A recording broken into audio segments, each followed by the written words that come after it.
कर रहा था व्हाट इज आर्बिट्राज के बारे में। मैंने तीन टाइप्स बता दी थी, मैं दोबारा बता देता हूँ। फर्स्ट है कि स्पेक्टिकल आर्बिट्राज है, जिसमें क्रॉस एक्सचेंज आर्बिट्राज होता है, जिसमें कि एक एक्सचेंज से दूसरे एक्सचेंज में क्या किया जाता है, ट्रांसफर किया जाता है या कन्वर्ट किया जाता है। और वहां पे क्या होता है, टाइम देखा जाता है कि किस टाइम पे और कितनी फीस लग रही है, ठीक है। Require fast execution and low transfer fees. Sometime ये होता है कि आप ट्रांसफर तो कर रहे हो लेकिन ट्रांसफर फी काफी ज्यादा आपको हाई पड़ रही है, तो आपका तो आर्बिट्राज उधर का उधर ही पूरा हो जाएगा।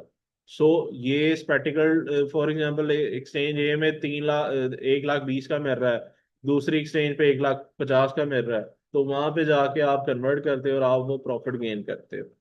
सो उसके बाद ट्रायंगुलर आर्बिट्राज की बात की थी। ट्रायंगुलर में बात ऐसे की थी कि बीटीसी से ईथ में ट्रांसफर करेंगे, ईथ से यूएसडीटी में, यूएसडीटी से दोबारा बीटीसी में। लेकिन यहाँ पे भी आपको ये ऐसा करें कि ये तीनों एक ही एक्सचेंज पे हो, ठीक है, तो बेस्ट है। क्योंकि अगर आप दूसरी एक्सचेंजेस पे जाते जाएंगे तो रेट का और ट्रांसफर फी का फर्क पड़ता जाएगा। और यहाँ पे आपने प्राइस के इम्बैलेंस होने का भी ये ना हो कि आप जब बाय करो एकदम से वो क्रैश कर जाए तो आपका जो प्रॉफिट है वो लॉस में कन्वर्ट हो जाए। सो ट्रायंगुलर में मैंने एग्जांपल दी थी कि मैं पीकेआर से कन्वर्ट कर रहा हूँ यूएसडी में, यूएसडी से कन्वर्ट कर रहा हूँ जेपीपी में, जेपीपी से दोबारा कन्वर्ट कर रहा हूँ पीकेआर में। तो ये कन्वर्जन करते हुए मुझे जो है एक तो टाइम देखना पड़ेगा, एंड सेकेंडली मुझे देखना पड़ता है क्या कि ये मुझे प्रॉफिट भी गेन कर रहा है कि नहीं कर रहा। अगर नहीं कर रहा तो फिर मेरा आर्बिट्राज करना क्या होगा, नुकसानदेह होगा, ठीक है।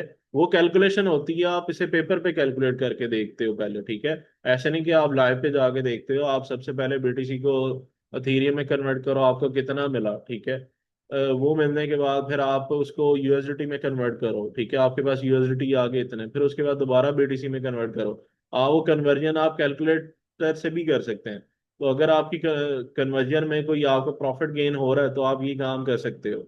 आगे बात की थी फंडिंग रेट आर्बिट्राज की। फंडिंग रेट आर्बिट्राज की थोड़ी देर पहले ही मैंने बात की थी कि ये परपेचुअल फ्यूचर ट्रेडिंग पे होता है, कि जहाँ पे एक्सचेंजेस क्या होती हैं, वो रेट को बैलेंस करने के लिए ये फंडिंग रेट लगाती हैं लॉन्ग एंड शॉर्ट पोजीशन पे, ठीक है।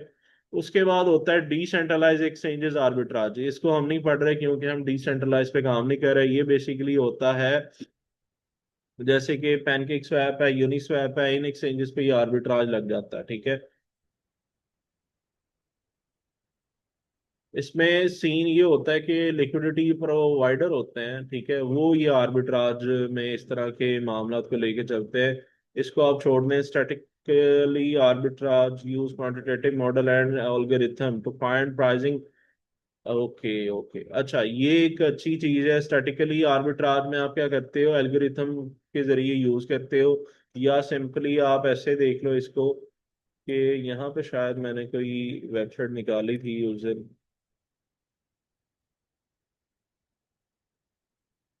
ये आर्बिट्राज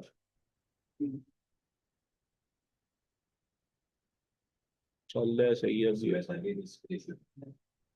रिस्क रेशो होता है अच्छा खासा है इसमें।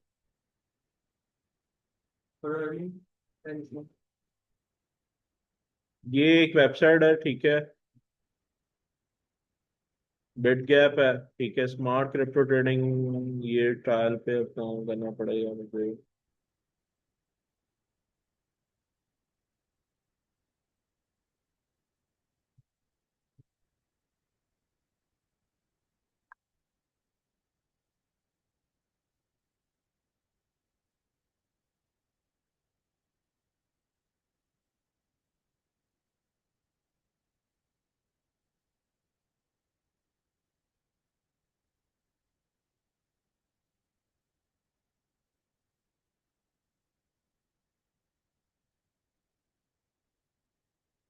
अब ये सारा एक्सेस पे काम करता है, ठीक है। अब ये एक्सेस हो तो मैं जो है क्या कर सकता हूँ, यहाँ से आर्बिट्राज कर सकता हूँ।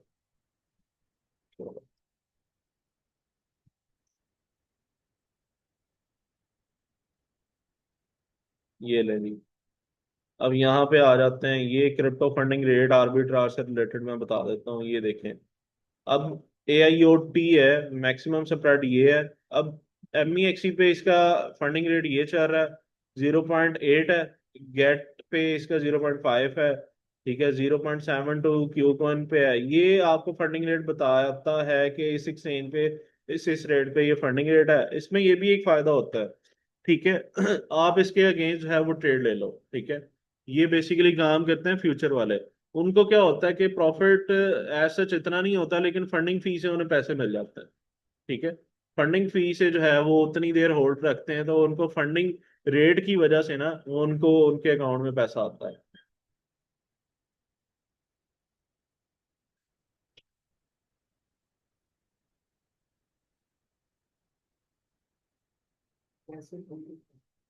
यार मैं बताता हूँ,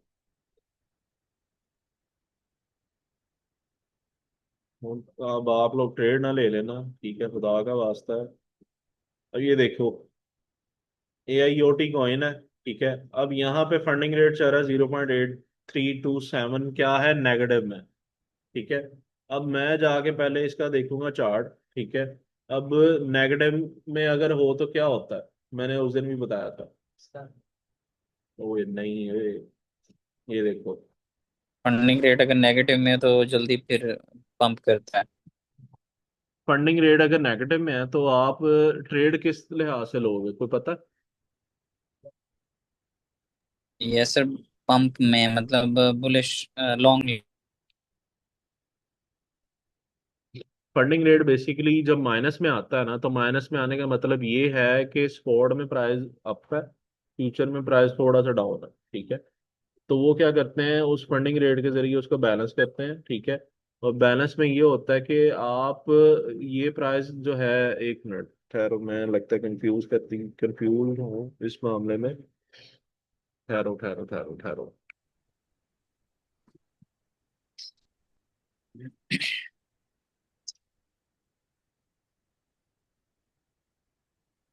सर फंडिंग रेट इसीलिए नेगेटिव होता है कि ज्यादातर मोस्टली लोगों ने शॉर्ट ओपन किया होता है और मार्केट लिक्विडेट करने के लिए फिर लॉन्ग की पोजीशन एक्सचेंज लॉन्ग की खोल लेते हैं, तो फिर वो पॉजिटिव में कन्वर्ट हो जाता है।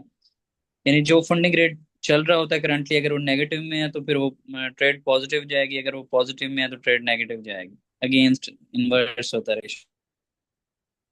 ये देखें जी, ये फ्यूचर, बाइनेंस फ्यूचर है। यहाँ पे ये फंडिंग एंड साथ काउंटडाउन लिखा हुआ है। ठीक है। ये 0.0133 है। ये MYX में कॉइन उस दिन देख रहा था, याद आ गया मुझे। ये MYX कॉइन ऐसा था जनाब, इसका फंडिंग रेट जो है, इधर देखते हैं।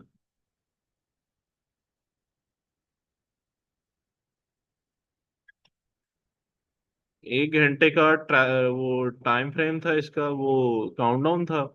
और ये देखें, ये 1H, हर एक घंटे बाद ये चेंज हो रहा है। 1 पे गया। ठीक है। मैक्सिमम प्राइस, ये फंडिंग रेट है। और ये तो अभी 20 की तारीख है, तकरीबन मैंने 2 हफ्ते पहले देखा था ये जनाब। ये -2 पे भी था या 2 पे था।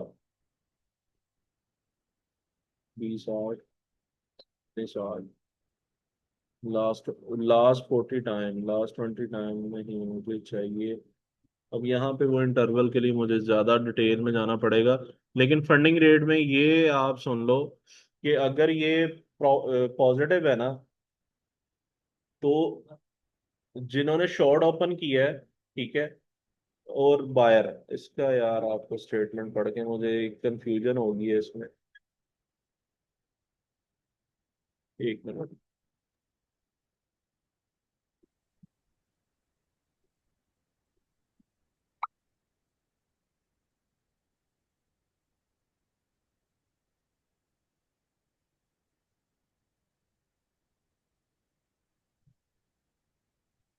इसमें हमने एक किया भी था काम।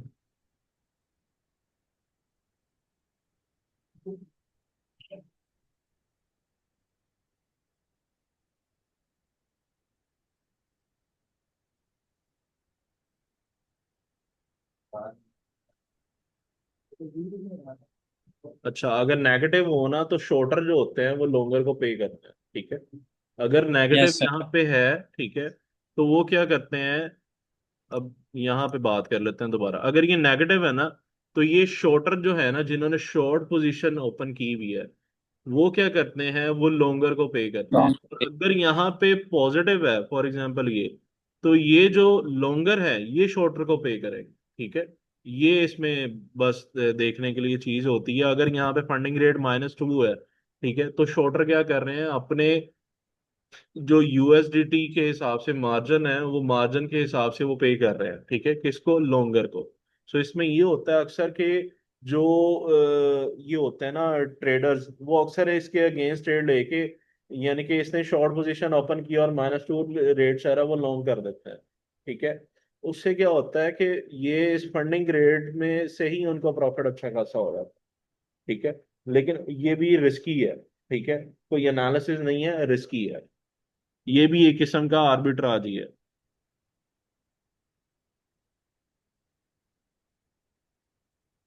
या सर, क्योंकि बाजूकात जिन्होंने होल्ड किया होता है ना वो एग्जिट कर जाते हैं। Exactly exactly. तो फिर ये बहुत ज्यादा रिस्की है, इस तरह मोस्टली लॉस के चांस, क्योंकि वो भी देख रहे होते हैं, जाहिर सी बात है, फंडिंग रेट का टाइम सारा कुछ। अगला जो टॉपिक है वो है पोर्टफोलियो फंड मैनेजमेंट। पोर्टफोलियो मैंने आपको बताया था कैसे मैनेज करना, ये बात हुई थी वैसे। Exactly exactly. वही वाला टॉपिक है। ठीक है, इसको हम ऐसे डिस्कस कर लेते हैं इधर ही।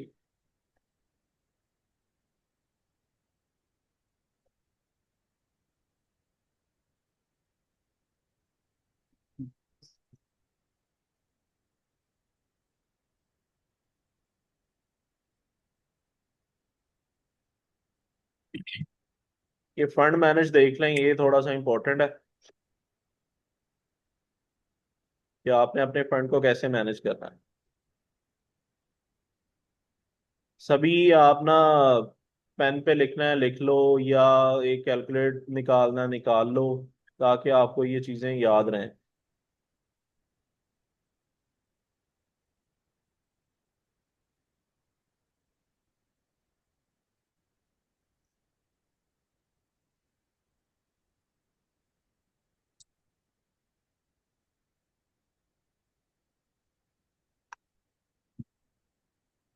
अगर आपके पास $1000 है ना,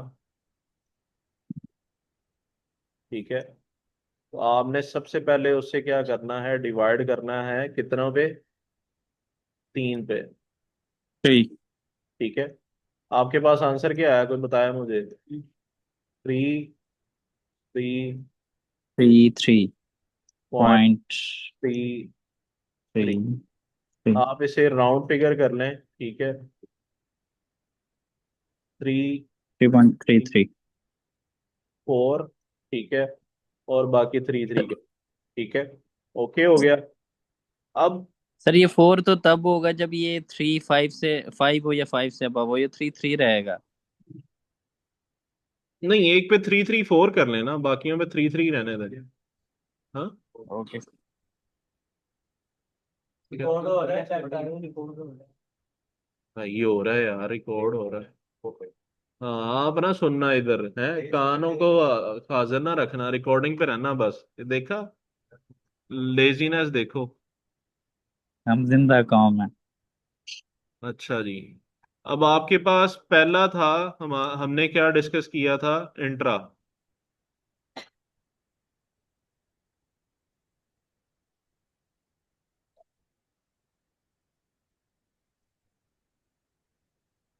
यार इधर मेरी राइटिंग ही नहीं सही आ रही।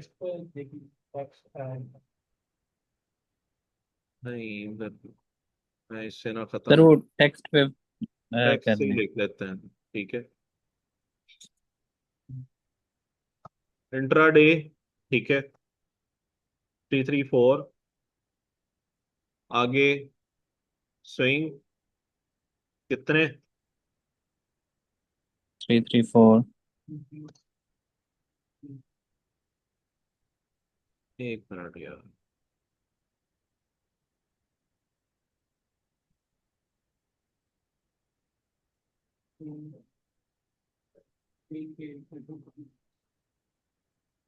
ठीक हो गया। Got it. उससे पहले हमारे पास क्या था? 1000 डिवाइडेड बाय 3। हमारे पास आंसर कितना आया? ठीक है, 333.33। ठीक है, उसको हमने क्या किया, डिवाइड कर लिया 3 पोर्शन में।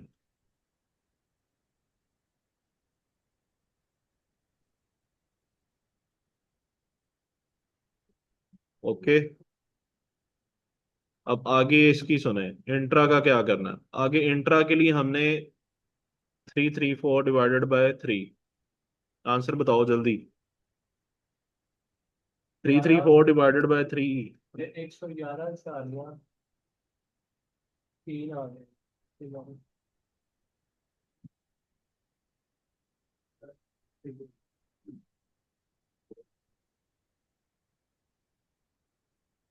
111 कर लें जी, 111.33। ठीक है।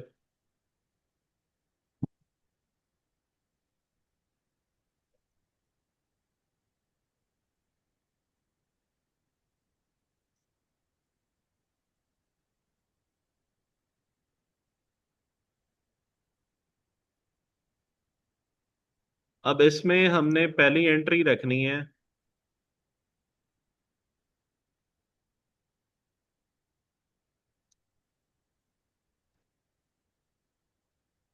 एंट्री कितने की होगी हमारी?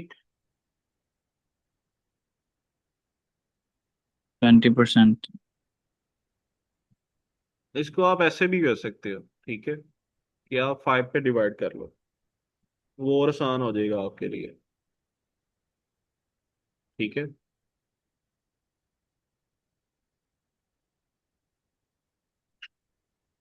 67। ठीक है, 67 आपकी एक एंट्री है। ठीक है। फॉर एग्जाम्पल सेकंड एंट्री करनी पड़ती है यहाँ पे, वो भी कितने की होगी?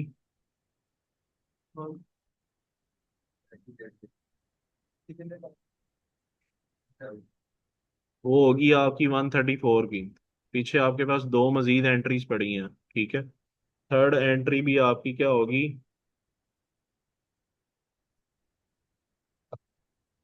134 की। डबल डबल एंट्रीज मीन के अगर कोई ट्रेड हमारी फंस जाती है तो इस पर्पज के लिए एक ये एक सिनेरियो होता है। ठीक है।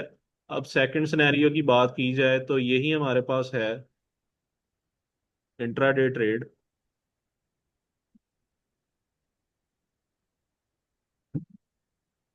हमारे पास फंड है 334। हम इसको क्या करते हैं, 334 डिवाइडेड बाय 3। ठीक है, तो हमारे पास आ जाता है 111। 4 या 3। अब हम क्या करते हैं, फर्स्ट हमारी 111.3। ठीक है। और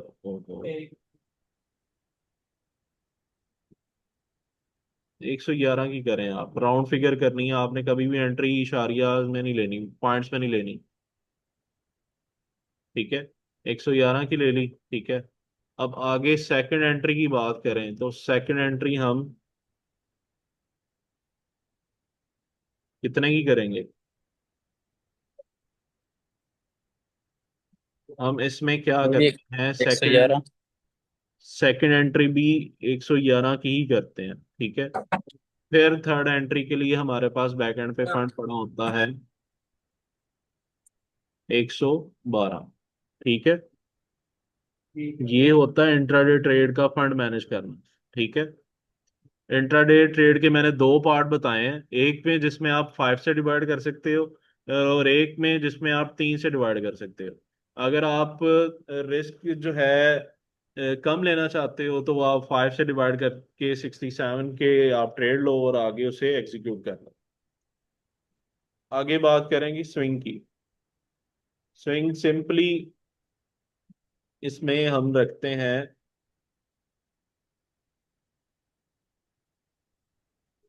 दो एंट्रीज। ठीक है, दो से ज्यादा नहीं रखते।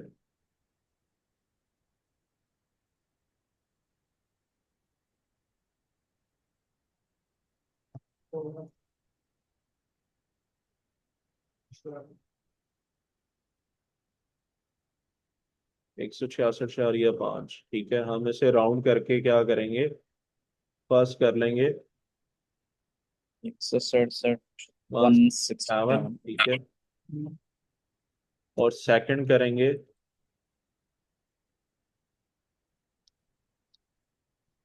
कितने पे, 166, ठीक हो गया। ये हमारी स्विंग की एंट्रीज होंगी, अगर हम स्विंग में एंट्रीज कर रहे हैं, ठीक है। हम स्विंग में दो कॉइन में एंट्री करते हैं, अब आगे भी सुन लें इनकी। ये था दो पोर्शन, ठीक है, इधर लिखते हैं coin, first coin entry, second coin entry, ठीक है। अब इसके आगे हम पार्ट करते हैं दो,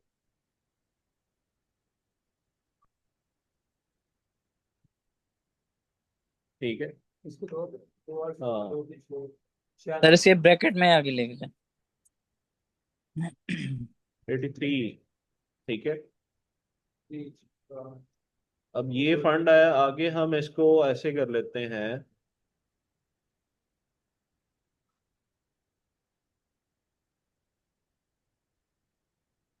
फर्स्ट एंट्री हमारे पास 83.84 की करेंगे,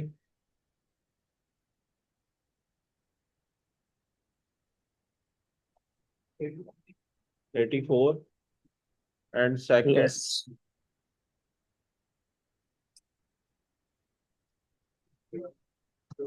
83 की। Got it. यानी कि दो कॉइन सिलेक्ट करने हैं ना स्विंग में, हमने जब भी स्विंग में एंट्री के लिए हमने जाना है, तो एटलीस्ट हमारे पास एक ऑप्शन में हमें मिल गया, स्विंग में हम करना चाह रहे हैं तो 15 दिन के लिए, तो हमारे पास सेकंड अपॉर्चुनिटी भी हमारे पास पड़ी होनी चाहिए, और 15 दिन में अगर हमें कोई और कॉइन मिल जाता है तो हम क्या करें, उसमें एंट्री कर लें। अब फर्स्ट कॉइन हमने सेलेक्ट कर लिया, उसमें एक एंट्री करेंगे इस हिसाब से, ठीक है, और सेकंड भी सेम एज इट इज ऐसे ही। सर फॉर एग्जांपल के हम स्विंग में ट्रेड करने जा रहे हैं तो हमें बीटीसी में अपॉर्चुनिटी मिली, हमने एक ट्रेड ले ली, बीटीसी ने थोड़ा सा डिप किया, मजीद सेकंड एंट्री कर ली, और हमारे दूसरे कॉइन के लिए इसी तरह से फंड पड़े होंगे, अगर इथीरियम डिप एग्जैक्टली, करता है तो हम इस तरह से। यहाँ पे 83.3 आ रही है। कैलकुलेशन दोबारा देख लीजिएगा, हो सकता है मेरा कोई पॉइंट मिस हो गया हो। अब आगे लॉन्ग की बात करते हैं, ठीक है।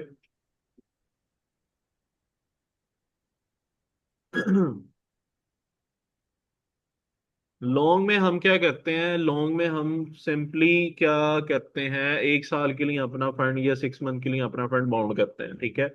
हम लॉन्ग में मैक्सिमम दो या तीन कॉइन को डिसाइड करते हैं, ठीक है। 333 डिवाइडेड बाय 3, ठीक है, कितना आंसर आया था, 11। 100.3, ठीक है। अब हम क्या करते हैं, तीनों में बस एंट्रीज कर देते हैं, ठीक है, सिंपल। या आगे मजीद इसकी हम आइडेंटिफाई या इसकी कैलकुलेशन ऐसे ही कर सकते हैं, तीन कॉइन को बोलने हैं ना बेटा, तीन बोलने हैं, तीन। स्विंग के लिए दो कॉइन, लॉन्ग के लिए हमने तीन, हमने कभी भी एक कॉइन पे रिलाई नहीं करना, ठीक है, लॉन्ग पे भी। हम लॉन्ग में भी ऐसे बाय कर सकते हैं कि फॉर एग्जांपल एक मार्केट का पीक चल रहा है, जैसे अब चल रहा है मार्केट का पीक, हम लॉन्ग की बाइंग करना चाहते हैं, तो इस टाइम बाइंग ऐसे करेंगे कि हम अपने 50% एसेट की करेंगे। तीन कॉइन डिसाइड कर लिए, फर्स्ट कॉइन 11, 112 कर लेते हैं इसे,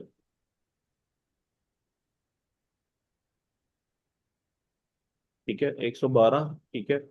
इसका हम क्या करेंगे, तो 50% कर लेंगे, 50% बाद में करेंगे, सेकंड भी इसी तरह।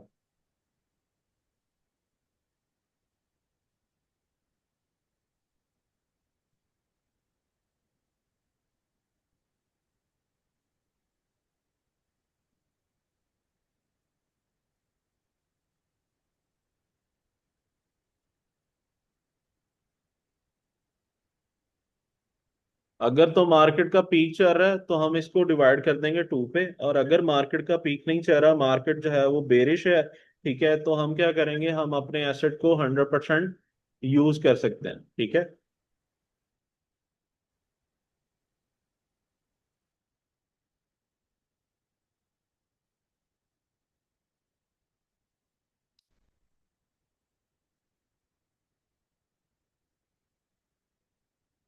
यूज करना है 50% for the first entry. Same इधर भी और सेम इधर भी। ठीक हो गया, गॉट इट। फर्स्ट पॉइंट में 111 है और तीनों में 111 है 12। 111 आया ना, तो इसका 3.3 भी है ना आगे, तो वो हमने किधर डाल दिया, 112 इधर। इसे राउंड कर दिया, बाकियों को 111 कर दिया। ठीक है, यहाँ तक किसी का कोई क्वेश्चन हो?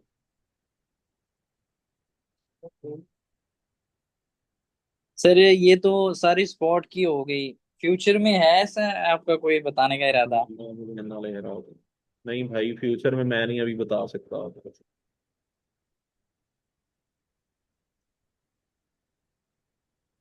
ये तो सारा मतलब सर डीसीए के बारे में बताया कि भाई इतने इतने फंड्स पड़े हो बैक एंड पे, अगर दोबारा अगेंस्ट फ्यूचर जाती है तो फिर क्यों? फ्यूचर का बंदा फंड कर। मैनेज दो तरीके से होता है।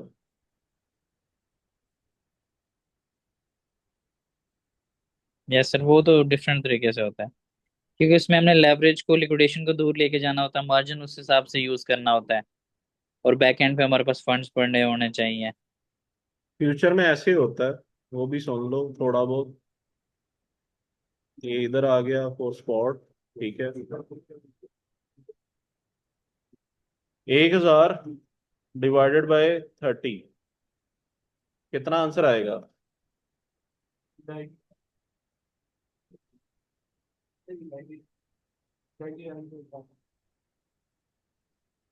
33.33। ठीक है, मीन के आपके लिए एक दिन का जो फंड आप यूज कर सकते हो, और 333। 334। ठीक है,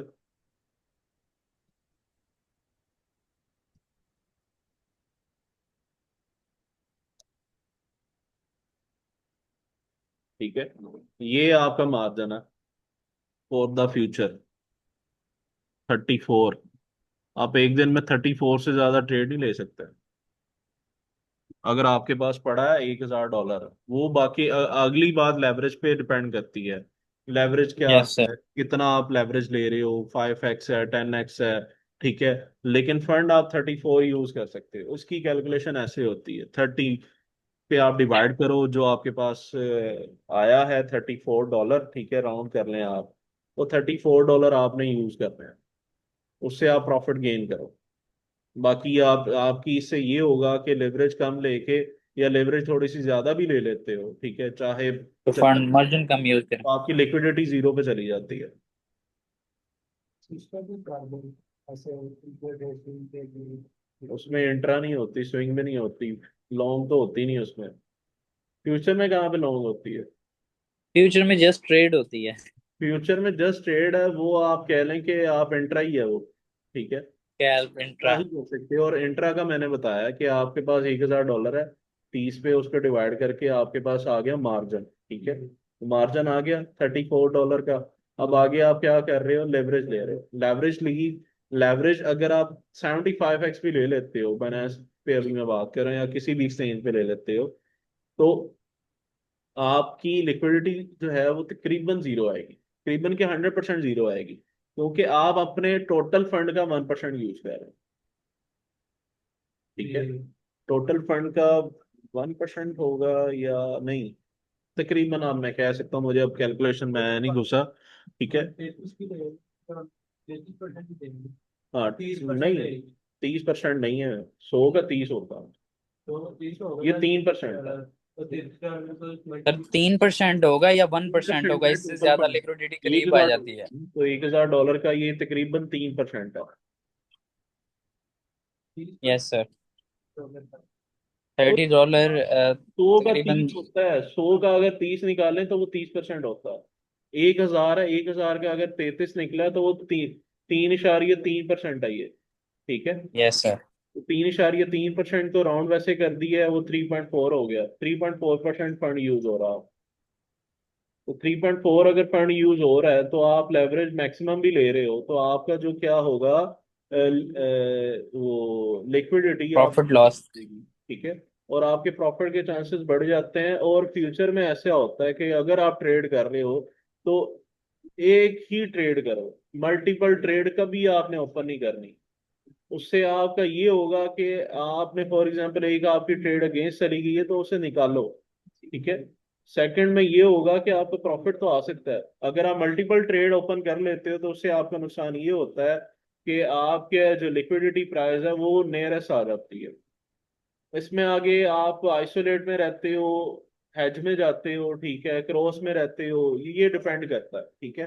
अगली बात फिर डिपेंड करती है कि किधर हो, आइसोलेट में हो, क्रॉस में हो, और फिर आगे हेज मोड पे हो, किस में हो। हेज में होता है कि आप लॉन्ग और शॉर्ट दोनों पोजीशन ओपन कर लेते हो। आइसोलेट में ये है कि जितने आपने डॉलर्स लगाए हैं उतने पे ही जाके वो लिक्विडेट हो जाएगा, ठीक है। वो आप उसे बाउंड्री सेट कर देते हो। क्रॉस में ये होता है कि वो जितना फंड आपका है वो सभी को यूटिलाइज करता है, ठीक है। तो सभी को यूटिलाइज करके बताता है कि आपकी लेवरेज इतनी है।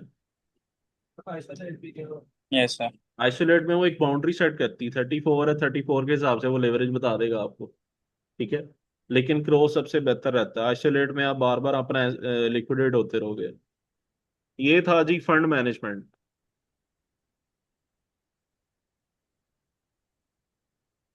अगर आप इसके जरिए करते रहते हैं ट्रेड तो आप कभी लॉस नहीं हो